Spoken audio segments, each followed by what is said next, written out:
Hoffmann's career now focused more and more on criticism and fiction. His most important opera, Undine, and his last major piece of music, Schlacht Symphony, Battle Symphony, were recently behind him. It was during this Dresden-Leipzig period that Hoffmann's first published book appeared, Fantasy-Stück in Galat's Manner, fantasy pieces in the style of Galat. With a preface by Jean-Paul, the 4 volumes contain stories, the first part of a novel, criticism, essays, and reflections. They also contain 2 of the stories which are in this volume, Ritter Gluck, his first published fiction, which had previously appeared in Berlin in 1809, and Der Goldene Topf, the Golden Pot. For a full list of all of Hoffmann's literary works, see the chronological list, volume 2, page 348. In the fall of 1814, at the intercession of Hippel, Hoffmann was recalled to Berlin. From this point to the time of his death, less than 8 years later, Hoffmann continued to produce criticism and fiction with startling efficiency, completing in all 25 volumes. Of the other works appearing in this edition of Hoffmann, Der Sandman appeared in part 1 of Nachtstück, Night Pieces. His second collection of tales, 1816, Rat Kespel, Counselor Crespel, and Die Bergwerk zu Fallen, The Mines of Fallon, in volume 1 of Die Serapiens Bruder, The Serapian Brethren. His third collection of tales, 1819, Mademoiselle de Scuderi, in volume 2 of the same collection, 1820. Kader Mur and Die Doppeltgänger, The Doubles, were published separately. The first in 1819 and 1821, the second in 1822. As attested to by the famous Jean-Paul's having written a preface for his first book, E.T.A. Hoffmann was something of a celebrity at least as early as 1814. Although his name was never officially changed from Ernst Theodor Wilhelm Hoffmann, in 1813 he substituted Amadeus for Wilhelm in honor of Mozart.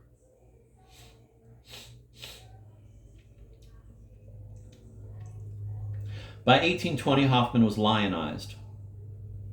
Not only were the literary circles taken with the weird master, but no less a figure than Beethoven wrote him a rare letter expressing his gratitude for Hoffmann's perceptive criticism of the Fifth Symphony. Hoffmann, however, was at once honest and arrogant, and he had too long suffered physical and emotional distress to permit his renown to achieve what gallons of wine could not, intoxicate him.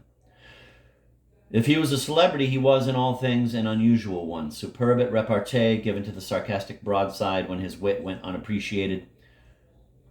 He had little patience for the throngs who were now so eager to cater to the whims of this larger-than-life diversified genius. Instead, Hoffmann retreated to Lutter's and Wegener's cafe, where he more or less allowed himself to be enthroned, and where, surrounded by literati and artists and musicians, he presided, in person or in spirit, until his death. Hoffmann was again a government official, having received his formal appointment as counselor to the Prussian Supreme Court in 1816.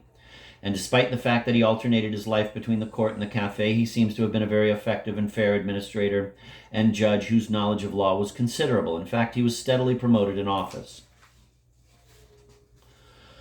Hoffmann never learned to become a political creature, possibly because he could not bend his sense of honesty or because there was something self-destructive about the man. In either case, or both, he was to suffer one more major indignity before death robbed the world of one of its favorite scapegoats.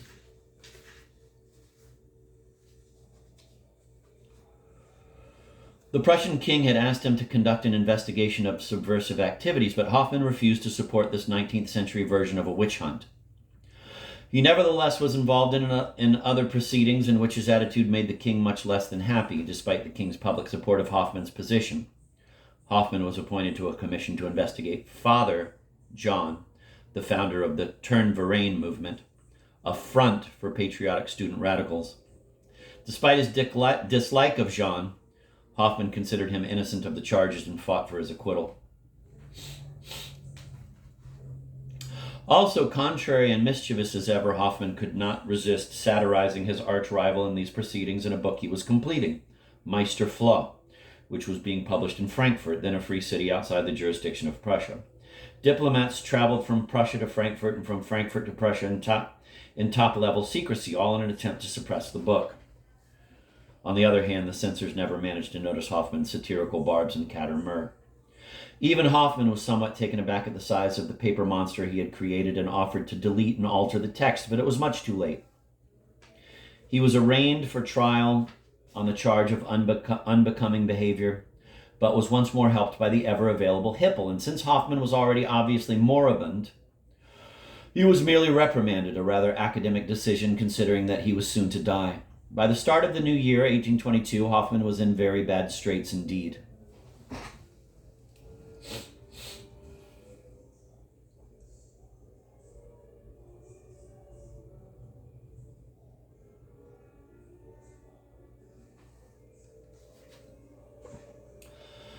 Hippel and Hitzig joined him in his apartment on 24 January to help celebrate his 46th birthday, but under the circumstances it was a grotesque, though well-intentioned evening. There was no way the friends could relieve the pall in the room. Hoffmann, drinking mineral water because wine had been forbidden him as long as 2 years before, over and over reaffirmed his intense desire to stay alive despite his agony. And he had his wish for 5 months, existing only to be slowly destroyed by a creeping paralysis.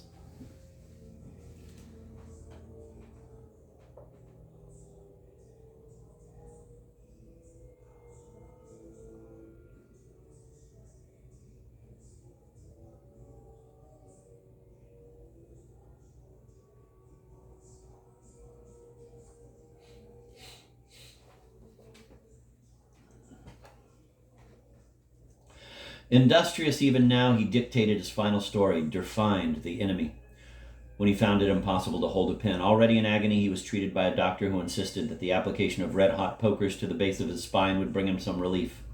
It brought no relief, but it did bring forth final proof that his paralysis never extended above the neck. For when Hitzig came to see him a little later that same day, Hoffmann asked him whether he could smell the aroma of roasted meat. Hoffmann died on 24 June after he had asked to be turned to the wall. He had little enough reason to turn his face to the world. The Tales. While still in Bamberg, Hoffmann sent the manuscript of Ritter Gluck to what was then the most important periodical of the kind in Germany, the Allgemeine Musikalische Zeitung, Universal Music Journal. And it was published in March of 1809. This was the auspicious beginning of Hoffmann's literary career, for the story was well received. Ritter is a title of nobility equivalent to knight. The Gluck in the title and the story is Christoph Willibald Gluck, 1714 to 87, the great German composer. And this favorable reception did much to make it possible for Hoffmann to follow up with numerous articles and musical reviews in the first of the Kreisleriana, short pieces of fiction and criticism in which there appeared the embryonic depiction of the marvelous half-mad musician so crucial to his novel Kater Murr.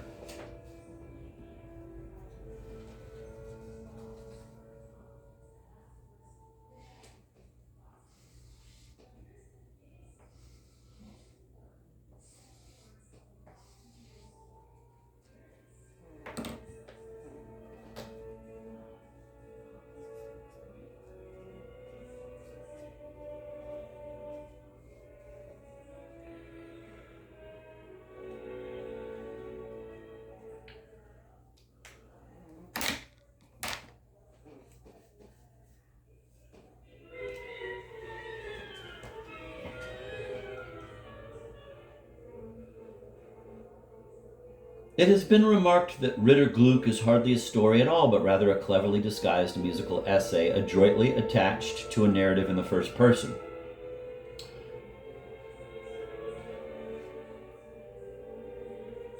In fact, despite its brevity, it is one of Hoffmann's very best tales, and contains many elements which reappear again and again in his works.